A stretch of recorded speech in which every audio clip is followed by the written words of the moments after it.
القرآن كلام الله وكلام الله صفته قرآن আল্লাহর বাণী আর আল্লাহর কথা আল্লাহর গুণ।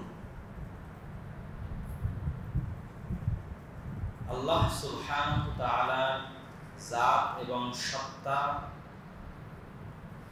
যেমন সৃষ্ট নয় তথা কেউ সৃষ্টি করেনি, এবং যেই সত্তার কোনো আদি এবং অন্ত নাই তথা নির্ধারিত কোনো সময় নাই যেই সময়ে শুরু হয়েছে, এবং নির্ধারিত কোনো সময় নাই যেই সময় শেষ হয়েছে, তেমনি আল্লাহ সুবহানাহু ওয়া তাআলার গুণাবলীও সৃষ্ট নয় এবং সেগুলোরও কোনো আদি এবং অন্ত নাই। ঠিক তেমনি আল্লাহ সুবহানাহু ওয়া তাআলার একটি গুণ হচ্ছে তার কথা বলা। ইন্নাল্লাহা ইয়াতাকাল্লাম, আল্লাহ সুবহানাহু ওয়া তাআলা কথা বলেন, সেই কথার আওয়াজ আছে, ফেরেশতাগণ সেই আওয়াজ শুনতে পান। যখন আল্লাহ সুবহানাহু ওয়া তাআলা কথা বলেন তখন আল্লাহর ভয়ে ভীত সন্ত্রস্ত হয়ে ফেরেশতারা তাদের ডানা আসমানের উপর বাড়ি মারতে থাকে, এবং আসমানের উপর বাড়ি মারার কারণে ধারাবাহিক একটা শব্দ তৈরি হয়, যেই শব্দে আল্লাহ সুবহানাহু ওয়া তাআলা কি বলেছেন তা শোনা যায় না। যখন আল্লাহ সুবহানাহু ওয়া তাআলার কথা বলা শেষ হয় তখন ফেরেশতারা পরস্পরকে জিজ্ঞেস করতে থাকেন আল্লাহ সুবহানাহু ওয়া তাআলা কি বললেন। তখন আল্লাহ সুবহানাহু ওয়া তাআলার এই আদেশ তার নিকটবর্তী ফেরেশতা জিবরাইলের মতো, মিকাইলের মতো, যারা শ্রেষ্ঠতম ফেরেশতা, আল্লাহর নিকটবর্তী ফেরেশতা, তারা স্পষ্ট শুনতে পান। তখন তারা পরবর্তী ফেরেশতাদেরকে জানান যে আল্লাহ সুবহানাহু ওয়া তাআলা এই আদেশ দিলেন। এটা থেকে আমরা যেটা বুঝাতে চাচ্ছি সেটা হচ্ছে আল্লাহ সুবহানাহু ওয়া তাআলা কথা বলেন এবং তার কথার আওয়াজ আছে। আল্লাহ সুবহানাহু ওয়া তাআলার সেই কথাই হচ্ছে পবিত্র কোরআন। পবিত্র কোরআন এবং অন্য নবীদের উপর আসা কিতাবের মধ্যে পার্থক্য হচ্ছে অন্য নবীদের উপর আসা কিতাব হাদিসের মতো, বুখারীর মতো, মুসলিমের মতো। আর তাওরাত ওয়াল ইনজিল কাল বুখারী ওয়া মুসলিম। অন্য নবীদের উপর আসা কিতাব তাওরাত, জবুর, ইনজিল আমার নবীর উপর অবতীর্ণ হওয়া হাদিসের মতো, হাদিস ও ওহী, তথা ওই ওহীগুলো সরাসরি কালামুল্লাহ, আল্লাহর বাণী ছিল না। আল্লাহর ওহী ছিল কিন্তু সরাসরি আল্লাহর বাণী ছিল না। তো আমাদের নবীর উপর অবতীর্ণ হওয়া হাদিসও আল্লাহর ওহী কিন্তু আল্লাহর বাণী নয়। সহিহ বুখারীর হাদিস আল্লাহর ওহী কিন্তু আল্লাহর বাণী নয়। তাওরাত আল্লাহর ওহী কিন্তু আল্লাহর বাণী নয়। ইনজিল আল্লাহর ওহী কিন্তু আল্লাহর বাণী নয়। এই জন্য তাওরাত এবং ইনজিল মুআজিজা নয়। তাওরাত এবং ইনজিলের মধ্যে মানুষ পরিবর্তন করতে সক্ষম হয়েছে, কেননা সেগুলো মুআজিজা নয়। কেন মুআজিজা নয়? আল্লাহ সুবহানাহু ওয়া তাআলার বাণী নয়। আমার নবীর হাদিসের মধ্যে মানুষ সত্য মিথ্যা মিশ্রণ করতে পেরেছে না পারেনি? পেরেছে। কেন আমার নবীর হাদিস মুআজিজা নয়, আল্লাহর বাণী নয়? তাহলে কোরআন এবং অন্য আসমানি গ্রন্থের মধ্যে পার্থক্য হচ্ছে অন্য আসমানি গ্রন্থগুলো আমার নবীর উপর অবতীর্ণ হওয়া হাদিসের মতো, যেটা আমি সহজ ভাষায় বললাম বুখারী এবং মুসলিমের মতো। আর আমাদের নবীর উপর অবতীর্ণ হওয়া পবিত্র কোরআন হচ্ছে আল্লাহ সুবহানাহু ওয়া তাআলার বাণী, যা নিজেই মুআজিজা, নিজেই হুজ্জাত, নিজেই দলিল, হুজ্জাতুন বিনাফসি। তার হুজ্জত হওয়ার জন্য আর দ্বিতীয় কোনো কিছুর প্রয়োজন নেই। পবিত্র কোরআন আমাদের নবীর উপর মুআজিজা হিসেবে অবতীর্ণ হয়েছে। মুসা আলাইহিস সালাতু ওয়াস সালামের মুআজিজা যেমন ছিল তার লাঠি, ঈসা আলাইহিস সালাতু ওয়াস সালামের মুজিজা যেমন ছিল তার হাত, কুষ্ঠ রোগীর উপর হাত স্পর্শ করলে ভালো হয়ে যেত, অন্ধ ব্যক্তির উপর হাত স্পর্শ করলে চক্ষু স্মান হয়ে যেত, মৃত ব্যক্তির উপর হাত স্পর্শ করলে জীবিত হয়ে যেত বিইذনিল্লাহ, আল্লাহর অনুমতিতে, আল্লাহর আদেশে। কোরআনে আল্লাহ সুবহানাহু ওয়া তাআলা বলেছেন। প্রত্যেক নবী চলে গেছে, তাদের সাথে তাদের মুজিজাও চলে গেছে, কিন্তু আমার নবী যেহেতু শেষ নবী মুহাম্মদ সাল্লাল্লাহু আলাইহি ওয়াসাল্লাম, এই জন্য তার মুজিজার স্থায়িত্বের দরকার আছে। তথা পৃথিবী যতদিন থাকবে ততদিন তার মুজিজা থাকতে হবে। তিনি চলে গেলেন, সেই মুজিজাই হচ্ছে কোরআন। ওয়া ইন কুনতুম ফি রাইবিন মিম্মা নাযালনা, যদি তোমাদের মধ্যে কোনো সন্দেহ থেকে থাকে আমি আমার বান্দার উপর যা অবতীর্ণ করেছি, ফাতু বিসূরাতিন মিন মিসলি, তাহলে তার মতো একটি সূরা নিয়ে আসো। ওয়ালাউ ইজতামাআল ইনসু ওয়াল জিন, মানুষ এবং জিন একত্রিত হয়ে, আল্লাহ সুবহানাহু ওয়া তাআলা কোরআন মাজিদে চ্যালেঞ্জ করেছেন যে সমগ্র পৃথিবীর সকল মানুষ এবং সমগ্র পৃথিবীর সকল জিন একত্রিত হয়ে কোরআনের মতো একটি সূরা, কোরআনের মতো একটি আয়াত নিয়ে আসবে, এটা চ্যালেঞ্জ। কিন্তু তাদের পক্ষে সক্ষম হবে না, তাদের সাধ্যে কুলাবে না। কেননা যেই সময় কোরআন অবতীর্ণ হয়েছে ওই সময়টা ছিল আরবি সাহিত্যের সবচেয়ে উন্নত, সবচেয়ে দামি এবং সবচেয়ে শ্রেষ্ঠতম যুগ আরবি সাহিত্যে। সেই সময়ের বড় বড় সাহিত্যিকগণ পবিত্র কোরআনের মতো আয়াত এবং সূরা তৈরি করতে পারে। তাদেরকে আশ্চর্য হয়ে বলতে হয়েছে, এই কোরআন হয় তিনি জাদুকর, না হয় তিনি কবি। বলতে বলতে একটা পর্যায়ে তাদেরকে বলতে হয়েছে যে না, এটা মানুষের পক্ষ থেকে সম্ভব নয়। তাহলে কোরআন হচ্ছে মুজিজা, চিরস্থায়ী মুজিজা। যতদিন পৃথিবী থাকবে ততদিনের জন্য মুজিজা। এবার এই কোরআনের সাথে আল্লাহ সুবহানাহু ওয়া তাআলা মুসলিম উম্মার ভাগ্য লিখে দিয়েছেন, মুসলিম উম্মার ভাগ্য জড়িত করে দিয়েছেন। ইন্নাল্লাহা ইয়ারফাউ বিহাদাল কিতাবি আকওয়ামান ওয়া ইয়াদউ বিহি আখারিন। এই কোরআন দিয়ে মুসলিম উম্মার একদল মানুষ পৃথিবীর সর্বোচ্চ স্থানে আসীন হয়েছে। এই কোরআন দিয়ে মুসলিম উম্মার একদল মানুষ পৃথিবীর সর্বনিম্ন স্তরে চলে গেছে, যারা আমরা। আর আমাদের পূর্বসূরীদের একদল জামাআত এই কোরআন দিয়েই পৃথিবীর সর্বোত্তম, সর্বোন্নত স্তরে পৌঁছে গেছে। কিভাবে? এই কোরআনকে মূল্যায়ন করার মাধ্যমে, কোরআনকে কিতাবান মাহজুরা, পরিত্যক্ত কিতাব হিসেবে ফেলে না দেওয়ার মাধ্যমে। আমাদের সমাজে কোরআন কিতাবান মাহজুরা, পরিত্যক্ত কিতাবে পরিণত হয়েছে। আমাদের বাড়িতে কিতাবান মাহজুরা, পরিত্যক্ত কিতাবে পরিণত হয়েছে। আমাদের মসজিদে কিতাবান মাহজুরা, পরিত্যক্ত কিতাবে পরিণত হয়েছে। আমাদের সমাজ, আমাদের মসজিদ, আমাদের বাড়িতে কোরআনের যেই পরিমাণ মান থাকবে, পৃথিবীতে মুসলিম উম্মার সেই মান থাকবে। কোরআনের যতটুকু সম্মান আমাদের কাছে থাকবে, আমাদের ততটুকু সম্মান পৃথিবীবাসীর কাছে থাকবে।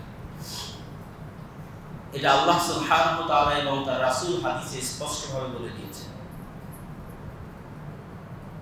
এই জন্য রাসূলুল্লাহ সাল্লাল্লাহু আলাইহি ওয়াসাল্লাম বলেছেন, যেই বাড়িতে কোরআন আছে কিন্তু তেলাওয়াত করা হয় না, কাল কবর, কবরের মতো অন্ধকার। কোরআন আছে কিন্তু তেলাওয়াত করা হয় না, কবরের মতো অন্ধকার। এবং যে সমস্ত মুমিন কোরআন তেলাওয়াত করে না, তাদের উদাহরণ দিয়ে রাসূলুল্লাহ সাল্লাল্লাহু আলাইহি ওয়াসাল্লাম বলছেন, আল মুমিন আল্লাযী ইয়াকরাউল কুরআন ওয়া ইয়া'মালু বিহি, এমন মুমিন যে কোরআন তেলাওয়াত করে এবং তার উপর আমল করে, সে ওই ফলের মতো তু'আমুহা তিব ওয়া রিহুহা তিব, যা খেতেও সুস্বাদু, যার গন্ধও সুস্বাদু, গন্ধও খুব সুন্দর, খেতেও স্বাদ। ওয়াল মুমিন আল্লাযী লা ইয়াকরাউল কুরআন ওয়া ইয়া'মালু বিহি, এমন মুমিন যে কোরআনের উপর আমল করে কিন্তু কোরআন তেলাওয়াত করে না, তথা 5 ওয়াক্ত সালাতে আসে কিন্তু কোরআন তেলাওয়াতের অভ্যাস নাই, সুদ ঘুষ মুক্ত জীবন যাপন করে কিন্তু কোরআন তেলাওয়াতের অভ্যাস নাই। কাত্তামারাতি তু'আমুহা তিবুল লা রিহা লা, এমন খেজুরের মতো যার স্বাদ আছে কিন্তু গন্ধ নাই। ওয়া মাসালুল মুনাফিক আল্লাযী ইয়াকরাউল কুরআন রিহুহা তিব ওয়া তু'আমুহা মুর, এমন মুনাফিক যে কোরআন তেলাওয়াত করে অথচ মুনাফিক, কথা বললে মিথ্যা বলে, ওয়াদা করলে ভঙ্গ করে, মানুষকে গালি দেয় কিন্তু আবার কোরআনও তেলাওয়াত করে, তথা তার মধ্যে মুনাফিকের আলামত আছে, চিহ্ন আছে, কিন্তু সে কোরআন তেলাওয়াত করে। কার রায়হানা রিহুহা তিব ওয়া তু'আমুহা মুর, এমন ফলের মতো যেই ফলের গন্ধ আছে কিন্তু গন্ধ সুন্দর দেখে মুখে দিতে গেলে তিতা লাগবে, ধোঁকা খাবে। গন্ধ সুন্দর তথা মাকাল ফলের মতো বাইরে থেকে দেখতে সুন্দর, কিন্তু ভিতরে গেলে দেখবেন তিক্ত, পচা এবং নষ্ট। আর এমন ব্যক্তি আল্লাযী লা ইয়াকরাউল কুরআন, এমন মুনাফিক যার কাজও মুনাফিকের মতো কিন্তু কোরআনও তেলাওয়াত করে না, কাজও মুনাফিকের মতো কোরআনও তেলাওয়াত করে না, তথা আমাদের অধিকাংশ মানুষ যাদের অন্তরে ঈমান আছে কিন্তু কাজ মুনাফিকের মতো এবং কোরআনও তেলাওয়াত করে না, কাল হানজালাহ তু'আমুহা মুর আও খাবিস ওয়া রিহুহা মুর, কাঁটাযুক্ত ফলের মতো যার গন্ধ দুর্গন্ধ, যার স্বাদও তিক্ত এবং খারাপ স্বাদ, মুখে তিক্ত এবং বিষ্ঠা জঘন্য নিকৃষ্ট স্বাদের মতো, আবার কাঁটাযুক্ত, আবার দুর্গন্ধযুক্ত। এই মুমিনের অবস্থা হচ্ছে সেই রকম, যার মধ্যে মুনাফিকের চিহ্ন আছে এবং কোরআন তেলাওয়াত করে না, সে কাঁটাযুক্ত, দুর্গন্ধযুক্ত, তিক্ত ফলের মতো। সম্মানিত উপস্থিতি, রাসূলুল্লাহ সাল্লাল্লাহু আলাইহি ওয়াসাল্লাম এই হাদিসে আমাদের সকলের মাপকাঠি এবং অবস্থা রাসূলুল্লাহ সাল্লাল্লাহু আলাইহি ওয়াসাল্লাম স্পষ্ট করে দিয়েছে। আবার যে ব্যক্তি কোরআন তেলাওয়াত করবে তার অবস্থা কি হবে? রাসূলুল্লাহ সাল্লাল্লাহু আলাইহি ওয়াসাল্লাম বলেছেন, ইউকালু লি সাহিবিল কুরআন ইযা দাখালাল জান্নাহ, যদি কোরআন তেলাওয়াতকারী ব্যক্তি জান্নাতে প্রবেশ করতে সক্ষম হয় তাহলে কোরআন তেলাওয়াতকারী ব্যক্তিকে বলা হবে ইকরা ওয়াসআদ, কোরআন পাঠ করো আর উঠতে থাকো। জান্নাতের যে স্তরভেদ আছে এই স্তরভেদের উপরের দিকে উঠতে থাকো আর কোরআন তেলাওয়াত করতে থাকো। জান্নাতের ওইটাই তোমার সর্বোচ্চ স্থান যেখানে তোমার কোরআন পড়া শেষ হবে। আল্লাহু আকবার। তথা যতক্ষণ তুমি কোরআন পড়তে থাকবে তত দূর পর্যন্ত জান্নাতে তোমার স্থান এবং সম্মান এবং মান বাড়তে থাকবে। জান্নাতের এই মান এবং মর্যাদার পার্থক্য এটা আমরা অনেক সময় হেলাই ফেলাই এড়িয়ে যাই। আমরা কি মনে করি কোনো মতে জান্নাতে প্রবেশ করতে পারলেই যথেষ্ট, কিন্তু সালাফে সালেহিন বলেছেন জান্নাতে প্রবেশ করার পর মুমিনদের সবচেয়ে বেশি আফসোস হবে, জান্নাতে প্রবেশ করার পরে আফসোস হবে আমার এবং আপনার। যদি আমরা জান্নাতে প্রবেশ করতে সক্ষম হই তাহলে জান্নাতে প্রবেশ করার পরে আমাদের সবচেয়ে বেশি আফসোস হবে যদি আমরা দুনিয়াতে আরেকটু জিকির করতাম, আরেকটু কোরআন তেলাওয়াত করতাম, তাহলে আমাদের জান্নাতের এই ক্যাটাগরি, এই ক্লাস আরেকটু বাড়ত। কেন তখন আপনি চোখের সামনে দেখবেন যে আপনার চেয়ে উন্নত সুযোগ সুবিধা ভোগ করছে আরেক দল মানুষ, আপনার চেয়ে উন্নত জীবনযাপন ভোগ করছে আরেক দল মানুষ। তো দুনিয়াতেও মানুষকে দেখে গেলেন উন্নত জীবনযাপন করতে আর আফসোস করতে, এবার জান্নাতে গিয়েও আফসোস করবেন। তো জান্নাতের এই সুযোগ সুবিধার পার্থক্য বাস্তব, জান্নাতের এই সম্মান এবং মর্যাদার পার্থক্য বাস্তব। সুতরাং এটার প্রতি মুমিন এবং মুসলমানদের আগ্রহী হওয়া উচিত। আর এই আগ্রহী হওয়ার সবচেয়ে বড় মাধ্যম হচ্ছে আল্লাহর জিকির। আর আফজালুল যিকরি কি? তিলাওয়াতুল কোরআন। কালিমাতু লা ইলাহা ইল্লাল্লাহ যেমন আফজালুল যিকর, ঠিক তেমনি তিলাওয়াতুল কোরআন আফজালুল যিকর। পবিত্র কোরআন তেলাওয়াত করা সর্বোত্তম জিকির।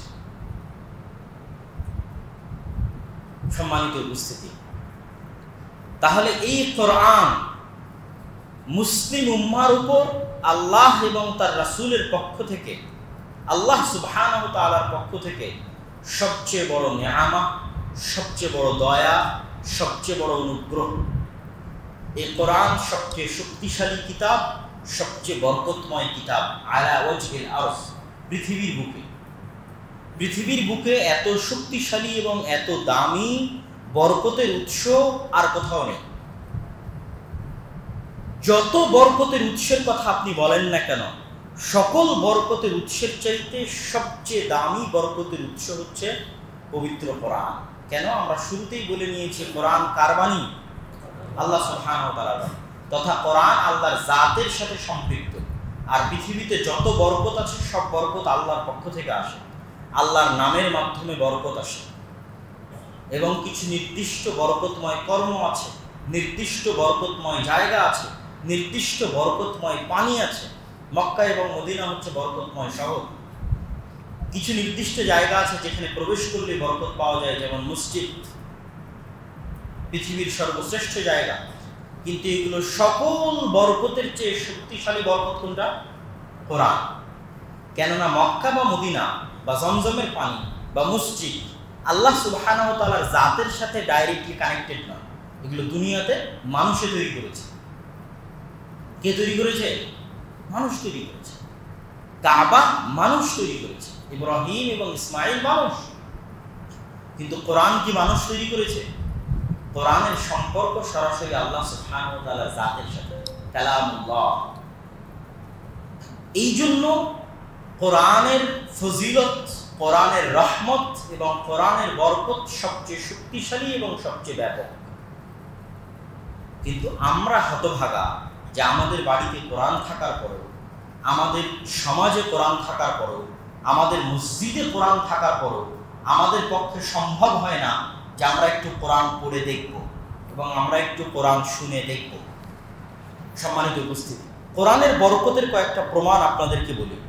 আপনারা জানেন যে রমজান মাসের গুরুত্ব এবং ফজিলত, আপনারা যখনই রমজান মাস আসে তখনই আপনারা রমজান মাসের গুরুত্ব এবং ফজিলত সম্পর্কে শুনে থাকবেন।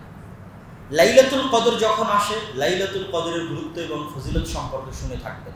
কিন্তু আমি আপনাদেরকে রমাজানের বক্তব্য বলেছি এবং আজকে সংক্ষিপ্ত আকারে বলে যাচ্ছি যে রমাজানের যে পুরো রমাজানের বরকতের যত ফজিলতের যত হাদিস আছে, লাইলাতুল কদরের যত বরকত এবং ফজিলতের যত হাদিস আছে, এগুলো সবগুলোই কোরআনের কারণে। লিল কোরআন, কোরআনের কারণে, কোরআনের ফজিলতে, কোরআনের বরকতে। শাহরু রমাদান আল্লাযী উনজিলা ফীহিল কোরআন। রমাজান এত শ্রেষ্ঠ কেন? রমাজানে কোরআন অবতীর্ণ হয়েছে, তাই কোরআনের বরকতে একটা মাসকে সর্বশ্রেষ্ঠ মাস করে দেওয়া হয়েছে। কেন? ওই মাসে কোরআন অবতীর্ণ হয়েছে। ইন্না আনজালনাহু ফী লাইলাতিল কদর। লাইলাতুল কদরি খায়রুম মিন আলফি শাহর। 1000 মাসের চেয়ে উত্তম করা হয়েছে লাইলাতুল কদরকে, ঘোষণা করা হয়েছে। তার বরকতে, কোরআনের বরকতে। এটা কোরআনের সম্মান। কোরআন যেহেতু ওই রাতে অবতীর্ণ হয়েছে, এই জন্য কোরআনের সম্মানে ওই রাতকে 1000 মাসের চেয়ে শ্রেষ্ঠ ঘোষণা করা হয়েছে। কোরআন যেহেতু রমজানে অবতীর্ণ হয়েছে, এই জন্য কোরআনের সম্মানে রমজানকে শ্রেষ্ঠতম ইবাদতের জন্য শ্রেষ্ঠতম মাসে পরিণত করা হয়েছে। তাহলে কোরআনের যে ব্যক্তি এবার নিচে কোরআন পড়বে তার অবস্থা কি হবে? সে কতটা বরকতের মালিক হবে, সে কতটা সম্মানের মালিক হবে ইহকালে এবং পরকালে। রমজানের যদি এই অবস্থা হয় কোরআনের বরকতে, লাইলাতুল কদরের যদি এই অবস্থা হয় কোরআনের বরকতে, তাহলে যে কোরআন পড়বে তার কি? এবং উম্মতে মুহাম্মাদি যে সর্বশ্রেষ্ঠ উম্মাহ, তার কারণও হচ্ছে এই উম্মাদকে কি দেওয়া হয়েছে? কোরআন দেওয়া হয়েছে। এই উম্মতের কাছে সূরা ফাতিহা আছে যা মুসা আলাইহিস সালাতু ওয়াস সালামের কওমের কাছে ছিল না। এই উম্মতের প্রতিটা সদস্য সূরা ফাতিহা জানে। as-sab'a al-mathani যা তাওরাত, জবুর, ইনজিলে অবতীর্ণ হয়নি, যা মুসা আলাইহিস সালাতু ওয়াস সালামের কাছে ছিল না, যা ঈসা আলাইহিস সালাতু ওয়াস সালামের কাছে ছিল না, যা ইব্রাহিম আলাইহিস সালাতু ওয়াস সালামের কাছে ছিল না, অথচ এই উম্মতের প্রত্যেক সদস্যের কাছে আছে। এই সূরা ফাতিহার বরকতে, সূরা বাকারার বরকতে, সূরা আলে ইমরানের বরকতে, কোরআনের বরকতে সর্বশ্রেষ্ঠ উম্মাহ। অল্প ইবাদত করলেও, অল্প হায়াত হলেও তাদের চেয়ে বেশি নেকি পাবে কোরআনের লিখিতে, কোরআনের বরকতে। এবং আমাদের নবী মুহাম্মদ সাল্লাল্লাহু আলাইহি ওয়াসাল্লাম সর্বশ্রেষ্ঠ নবী, কেননা তার উপর কোন কিতাব অবতীর্ণ হয়েছে? কোরআন অবতীর্ণ হয়েছে। রাসূলুল্লাহ সাল্লাল্লাহু আলাইহি ওয়াসাল্লাম বলেন, মাজতামাআ কওমুন ফি বাইতিন মিন বুয়ুতিল্লাহ আযযা ওয়া জাল্লা ইয়াতলুনা কিতাবাল্লাহ ওয়া ইয়াতাদারাসুনা বাইনাহুম ইল্লা নাযালাত আলাইহিমুস সাকিনাহ ওয়া হাফফাতহুমুল মালায়েকা ওয়া গাশিয়াতহুমুর রাহমাহ ওয়া যাকারাহুমুল্লাহ ফি মান ইনদাহু ওয়া মান আবতা বিহি আমালুহু লাম ইউসরি বিহি নাসাবুহু। মাজতামা কওমুন ফি বাইতিন মিন বুয়ুতিল্লাহ, এই সারা পৃথিবীর যে কোনো প্রান্তে, যে কোনো মসজিদে, বাইতুম মিন বুয়ুতিল্লাহ, আল্লাহর ঘরগুলোর যে কোনো এক ঘরে, সারা পৃথিবীর যে কোনো প্রান্তে, আল্লাহর যে কোনো এক ঘরে আল্লাহর বান্দা এবং বান্দিরা যদি একত্রিত হয়, ইয়াতলুনা কিতাবাল্লাহ, আল্লাহর কোরআন শিখার জন্য এবং শিখানোর জন্য, ইয়াতাদারাসুনা বাইনাহুম, পরস্পর সেই কোরআন পড়ে এবং পড়ায়, ইয়াতাদারাসুনা বাইনাহুম, পড়ে এবং পড়ায়, ইল্লা নাযালাত আলাইহিমুস সাকিনাহ, আসমান থেকে তাদের উপর সাকিনাহ, প্রশান্তি অবতীর্ণ হবে তাদের হৃদয়ের উপর, ওয়া হাফফাতহুমুল মালায়েকা, এবং ফেরেশতারা তাদেরকে ঘিরে ধরবে। কিছু ফেরেশতার এটাই দায়িত্ব দেওয়া আছে যে তারা পৃথিবীতে চলতেই থাকে শুধু এটা দেখার জন্য কোথায় 2টা 5টা 10টা মানুষ একত্রিত হয়ে কোরআন পড়ছে এবং পড়াচ্ছে। এটাই কিছু ফেরেশতার দায়িত্ব দেওয়া আছে। এখন আপনি কল্পনা করেন আমরা তাদের মধ্যে কিনা। হাজার হাজার লক্ষ লক্ষ মুসলমান কয়জন দিনে কোরআন পড়ে, কয়জন সকালে কোরআন পড়ে? তাহলে ফেরেশতা খুঁজতেই থাকে কোথায় একদল মানুষ একত্রিত হয়ে কোরআন পড়ছে এবং পড়াচ্ছে। আমরা কি তাদের মধ্যে? তারা কি কোনোদিন আমাদেরকে পায় যে আমরা কোরআন পড়ছি এবং পড়াচ্ছি? পায় না। হাফফাতহুমুল মালায়েকা, ফেরেশতা, একদল ফেরেশতা তাদেরকে ঘিরে ধরে, ওয়া গাশিয়াতহুমুর রাহমাহ, এবং আল্লাহর রহমত তাদের উপর অবতীর্ণ হয়, ওয়া যাকারাহুমুল্লাহ ফি মান ইনদাহ, আর আল্লাহ তাদেরকে স্মরণ করেন তার আশেপাশে যারা আছে তাদের কাছে, তথা আল্লাহর আশেপাশে যে সমস্ত ফেরেশতা আছে তাদের নিকটে আল্লাহ স্মরণ করেন এই কওমকে, এই জাতিকে যারা একত্রিত হয়ে কি পড়ছে? কোরআন পড়ছে।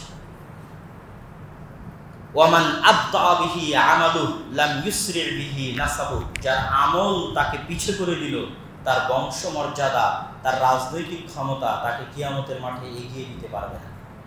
এটা হাদিসের শেষ বাক্য। যার আমল তাকে পিছে করে দিল, তার বংশমর্যাদা, তার ধন দৌলতের পাওয়া, তার রাজনৈতিক ক্ষমতা তাকে এগিয়ে দিতে পারবে না। রাসূলুল্লাহ সাল্লাল্লাহু আলাইহি ওয়াসাল্লাম আরেক হাদিসে বলছেন, আইয়ুকুম ইউহিব্বু আন ইয়াগদুয়া কুল্লা ইয়াউমিন ইলা বুতহান ওয়া ইলা আল-আকিক, তোমাদের মধ্যে কে ভালোবাসে যে প্রতিদিন আকিক এবং বুতহান বাজারে গিয়ে, মদিনার 2টা বাজারের নাম, বাজারে গিয়ে মানুষের সাথে গন্ডগোল এবং মারামারি করা ছাড়াই, কথা কাটাকাটি ছাড়াই, অমিল, মনের অমিল হওয়া ছাড়াই 2টা দামি উন্নত উট নিয়ে বাসায় ফিরবে বাজার থেকে। আচ্ছা, আরব সমাজে উটের মূল্য বুঝতে হলে আপনাকে আজকের যুগে BMW গাড়ির মূল্য বুঝতে হবে। যে আপনি এখন শোরুমে যাবেন এবং শোরুমে গিয়ে 2টা BMW গাড়ি নিয়ে আসবেন, তাহলে এই উদাহরণ আপনার বোঝা সহজ হবে। আরবদের কাছে উটের মূল্য আজকেও এরকমই। কে না চায় যে হ্যাঁ সে শোরুমে যাবে এবং 2টা সবচেয়ে দামি মোটরসাইকেল, 2টা সবচেয়ে দামি গাড়ি সে উঠিয়ে নিয়ে আসবে। তখন রাসূলুল্লাহ সাল্লাল্লাহু আলাইহি ওয়াসাল্লাম বলছেন, আফালা ইয়াগদু আহাদুকুম ইলাল মাসজিদ ফায়ালামু আও ইয়াকরা আয়াতাইন মিন কিতাবিল্লাহি আযজা ওয়া জাল্লা, তোমাদের মধ্যে কেউ কি পারে না যে সকাল সকাল মসজিদে যাবে, নিজে কোরআনের দুইটা আয়াত শিখবে এবং মানুষকে কোরআনের দুইটা আয়াত শিখাবে, দুটা আয়াত সমান দুটো উট, তিনটা আয়াত সমান তিনটে উট, চারটা আয়াত সমান চারটে উট, তথা সে যত আয়াত শিখবে আর যত আয়াত শিখাবে তার আয়াত সমপরিমাণ তত সে উট। তথা আজকের বাজারে যদি আপনি মনে করেন দামি মোটরসাইকেল, দামি গাড়ি, BMW গাড়ি, তাহলে ঠিক আছে। তাহলে রাসূলুল্লাহ সাল্লাল্লাহু আলাইহি ওয়াসাল্লাম কোরআনের একটি আয়াত শিখা এবং শিখানোকে কতটা গুরুত্বের সাথে আমাদের মাঝে পেশ করেছে। যদিও আমাদের মাঝে প্রসিদ্ধ যে হাদিসগুলো আছে সে হাদিসগুলো আমরা জানি, যেমন খায়রুকুম মান তাআল্লামাল কোরআনা ওয়া আল্লামা, তোমাদের মধ্যে সর্বোত্তম সে যে কোরআন শিখে এবং শেখায়। আমাদের মাঝে প্রসিদ্ধ হাদিস যে পবিত্র কোরআনের প্রতিটি হরফ সমান এক নেকি।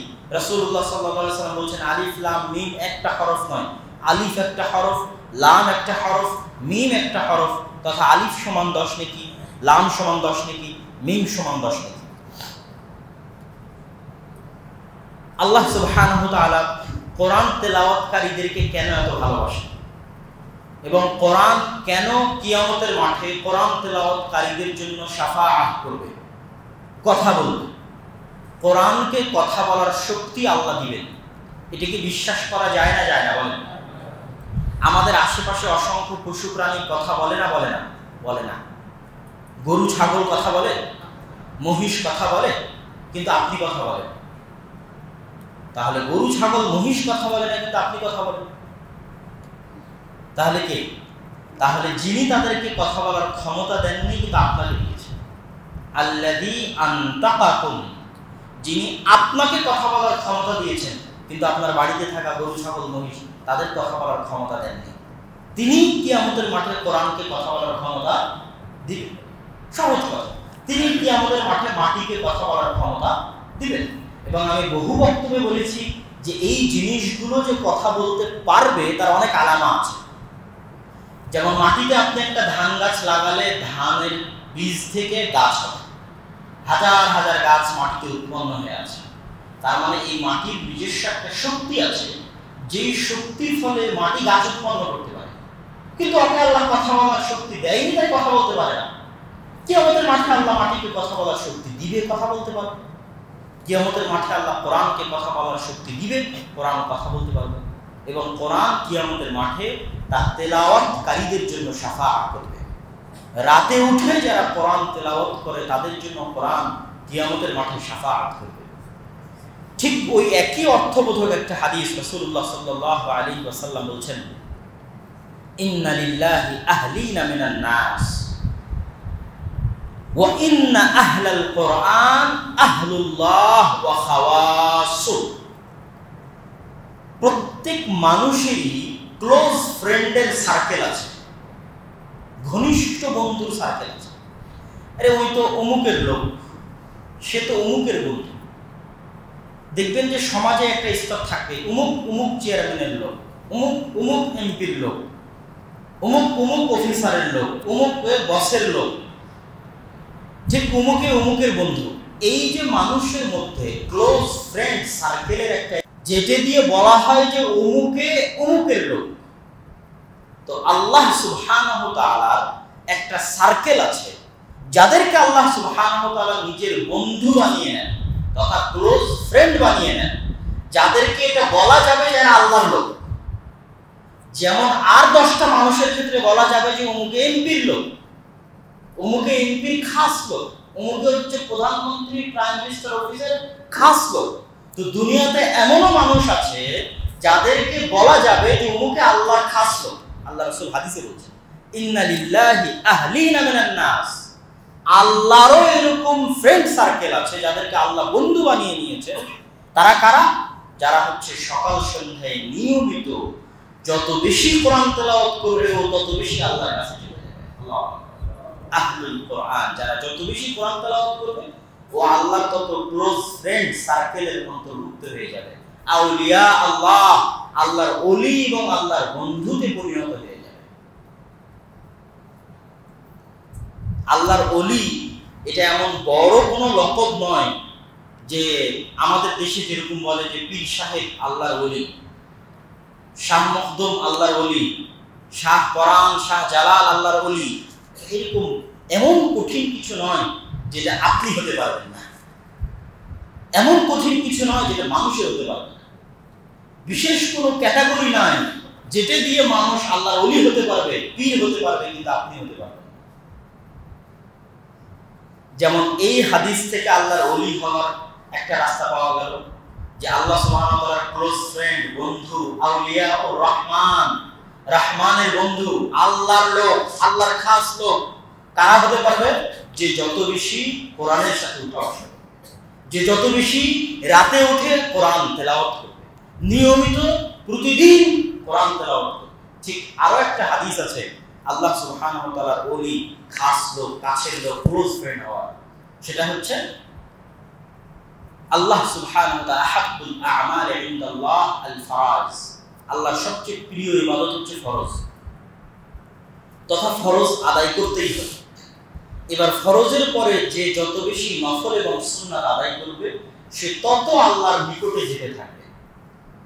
এবং ফরজের পরে সুন্নাত এবং নফল আদায় করার মাধ্যমে আল্লাহর নিকটে যেতে যেতে এমন হবে যে তার হাত আল্লাহর হাত হয়ে যাবে, তার চোখ আল্লাহর চোখ হয়ে যাবে, তার কান আল্লাহর কান হয়ে যাবে, তার পা আল্লাহর পা হয়ে যাবে। সহিহ বুখারীর হাদিস, রাসূলুল্লাহ সাল্লাল্লাহু আলাইহি ওয়াসাল্লাম বলেছেন, তথা কি সে আল্লাহর ওলি হয়ে যাবে। এবং ওই হাদিসের একটা বাক্য আছে, যে তার সাথে শত্রুতা করবে আল্লাহ তার সাথে শত্রুতা করবে। এটাই তো বন্ধু মানে কি? আমার বন্ধুকে যে ডিস্টার্ব দিবে আমি অটোমেটিক বাই ডিফল্ট তার প্রতি ক্ষিপ্ত হয়ে যাব, তার প্রতি রাগান্বিত হয়ে যাব। আমার দলের নেতাকে যদি কেউ গালি দেয় আমি অটোমেটিক বাই ডিফল্ট তার বিরুদ্ধে লেগে যাব বা তার বিরোধিতায় অবতীর্ণ হয়ে যাব। তো একই অবস্থা আল্লাহ সুবহানাহু ওয়া তাআলা যাকে ভালোবেসেছেন, যাকে তার কাছের বন্ধু বানিয়ে নিয়েছেন, দুনিয়ার যত বড় শক্তিশালী কেউ হোক না কেন তাকে যদি কষ্ট দেয় আল্লাহ ছেড়ে দিবেন? আল্লাহ ছেড়ে দিবেন না। আদাইতুহু মান আদা, আল্লাহ তার সাথে শত্রুতা করবে যে ব্যক্তি ওই আল্লাহর ওলির সাথে শত্রুতা করবে। সম্মানিত উপস্থিতি, আমরা আমাদের বক্তব্যের শেষের দিকে চলে এসেছি। পবিত্র কোরআন এর মধ্যেও আল্লাহ সুবহানাহু ওয়া তাআলা বহু জায়গায় পবিত্র কোরআনের প্রতি মানুষকে উৎসাহিত করানোর জন্য বহু আয়াত অবতীর্ণ করেছেন, যা আজকের এক জুমার খুতবায় বলে সম্ভব নয়। যেমন আল্লাহ সুবহানাহু ওয়া তাআলা আফালা ইয়াতাদাব্বারুনাল কোরআন, তারা কি কোরআন নিয়ে চিন্তা ভাবনা করে না? আর এক আয়াতে আল্লাহ সুবহানাহু ওয়া তাআলা বলেছেন, ওয়ালাউ আনজালনাহু আলা জাবাল, আমরা যদি কোরআন অবতীর্ণ করতাম পাহাড়ের উপর, তাহলে এই কোরআনের ভিতরে যা আছে সেটার কারণে পাহাড় চূর্ণ বিচূর্ণ হয়ে যেত, পাহাড় এই ভার বহন করতে পারত না। সম্মানিত উপস্থিতি, রাসূলুল্লাহ সাল্লাল্লাহু আলাইহি ওয়াসাল্লাম কোরআন পড়তে গিয়ে কাঁদতেন এবং তার চোখ দিয়ে পানি ঝরত, এই মর্মেও হাদিসে বর্ণনা রয়েছে। আফালা ইয়াতাদাব্বারুনাল কোরআন আম আলা কুলুবিন আকফালুহা, তাদের অন্তরে কি তালা মারা আছে? তারা কোরআন পড়ে না কেন এবং কোরআন পড়ে কোরআন নিয়ে গবেষণা করে না কেন?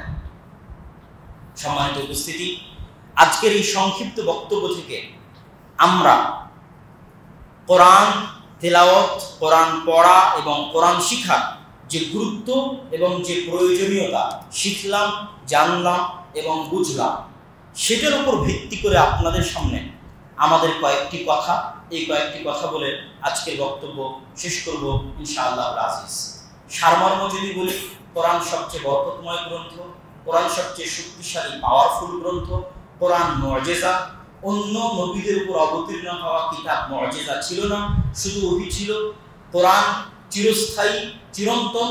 কোরআন আল্লাহর বাণী, অন্য নবীদের উপর অবতীর্ণ হওয়া গ্রন্থ আল্লাহর বাণী নয়। কোরআনের সাথে মুসলিম উম্মার ভাগ্য জড়িত আছে। আমাদের সমাজে কোরআনের মূল্য যেমন হবে, মুসলিম উম্মার মান সম্মান পৃথিবীতে তেমন হবে। এবং কোরআন পড়া আমাদের উপর অপরিহার্য কর্তব্য, কোরআন তেলাওয়াত করা আমাদের উপর অপরিহার্য কর্তব্য, কোরআন শিক্ষা আমাদের উপর অপরিহার্য কর্তব্য। কোরআন যে মুমিন পড়ে সে কেমন, সেটাও আমরা আলোচনা করেছি। কোরআন যে মুমিন পড়ে না সে কেমন সেটা আলোচনা করেছি, কোরআন পড়লে কি কি ফজিলত পাবো সেটাও আমরা আলোচনা করেছি। শিক্ষার জগতে মুসলমানের উপর ফরজ, প্রত্যেক মুসলমানের উপর ফরজ, সালাত যেমন ফরজ কোরআন পড়তে পারে, কোরআনের অর্থ জানতে হবে, বুঝতে হবে, সেটাও অনেক গুরুত্বপূর্ণ, সেটারও নেকি আছে, কোরআন তার প্রমাণ বহন করে। কিন্তু সর্বনিম্ন স্তর হচ্ছে কোরআন আপনাকে পড়তে পারতে হবে এবং কোরআন পড়ার অভ্যাস থাকতে হবে। বাড়িকে অন্ধকার কবর বানানো যাবে না, এবং শুধু বাড়ির মহিলা কোরআন পড়বে এরকম নয়, বাড়ির পুরুষও কোরআন পড়বে, মুসলিম মাত্র কোরআন পড়বে। এবং এই কোরআন শিক্ষা এবং শিখানো আমাদের জরুরি জিম্মেদারি এবং কর্তব্য। দুঃখজনক হলেও সত্য যে আমরা মুসলিম দেশ দাবি করলেও আমাদের দেশের সরকারি কোনো সিলেবাসে আমাদের সন্তানদের কোরআন শিখানোর কোনো ব্যবস্থা রাখা হয়নি। যে আমার ছেলে স্কুলে ভর্তি করলাম, সে অটোমেটিক কোরআন শিখবে, সুতরাং আমি নিশ্চিন্ত, আমি দায়িত্বমুক্ত, যে স্কুলে যান না কেন কোরআন শিখতে পারবে। যেটা ধরেন সৌদি আরবের যে স্কুলে আপনার সন্তানকে ভর্তি করান না কেন, কোরআন যেহেতু বাধ্যতামূলক অটোমেটিক শিখতে পারবে। কিন্তু আমার দেশে এই সিস্টেম নাই, এটা আমাদের জন্য কলঙ্ক, এবং এটার জন্য আমাদের সচেতনতা সৃষ্টি করা উচিত, দাবি জানানো উচিত যে সর্বনিম্ন পক্ষে স্কুলগুলোতে ধর্ম শিক্ষার নামে যে বই রাখা আছে এটা অতটা উপকারী না, বরং ধর্ম শিক্ষার মতো করে ধর্ম শিক্ষা হিসেবে না রেখে সাবজেক্ট হিসেবে কোরআন এবং সাবজেক্ট হিসেবে আল্লাহর নবীর জীবন, আল্লাহর নবীর জীবনের মধ্যেই ধর্মের যে জিনিসগুলো শিখাতে চাই সেগুলো ওইভাবেই সিলেবাসের অন্তর্ভুক্ত করা যায়। কিন্তু ওই ফিকহের বইয়ের নামে জাস্ট ধর্ম শিক্ষা একটা সাবজেক্ট দিয়ে এবং মৌলিক কোনো বেসিক জ্ঞান তৈরি হয় না, এটা লস প্রজেক্ট। তো যেহেতু সরকারি সিলেবাসে নাই, সেহেতু আপনার সন্তানকে কোরআন শিখানোর দায়িত্ব আপনাকে নিতে হবে, এবং প্রত্যেক মসজিদকে ওই মসজিদের আশেপাশে মুসলমানের পরিবারের সমাজে কোরআন শিখানোর দায়িত্ব নিতে হবে।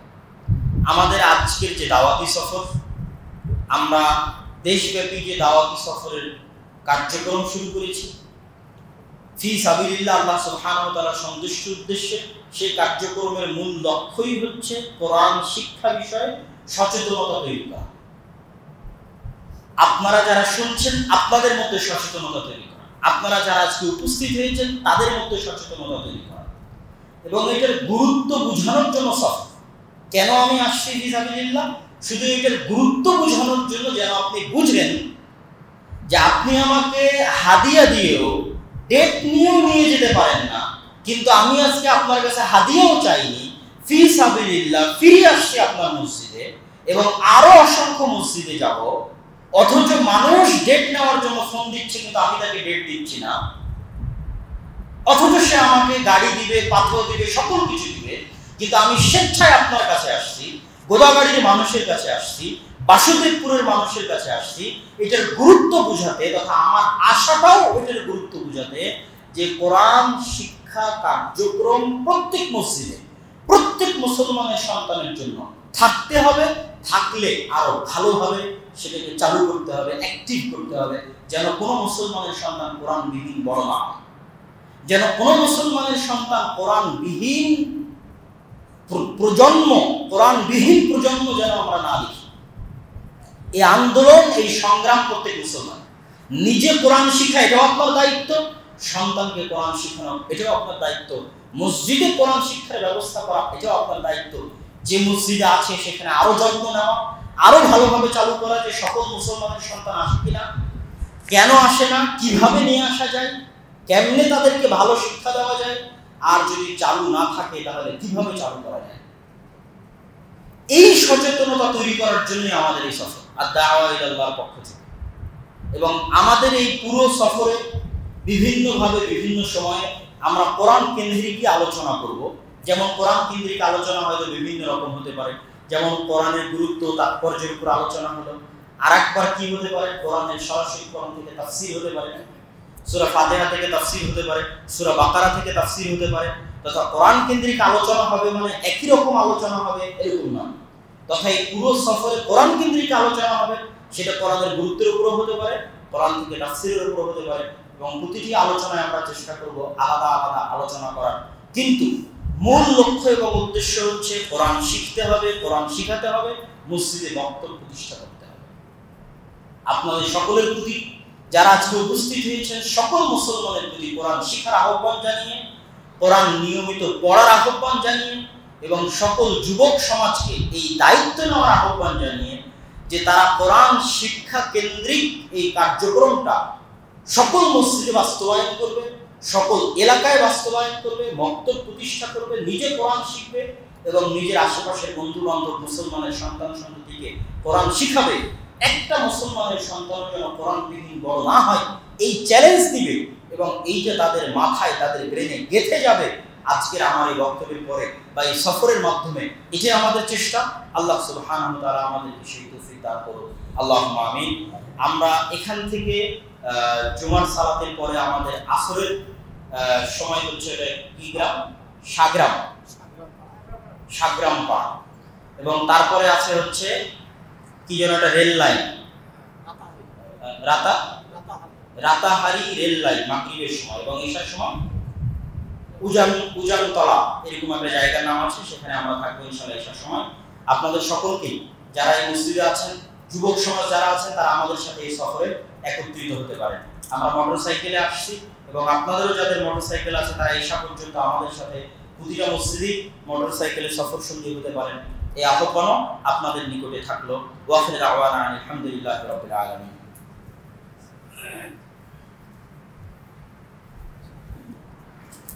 আলহামদুলিল্লাহি ওয়াহদাহু ওয়াস সালাতু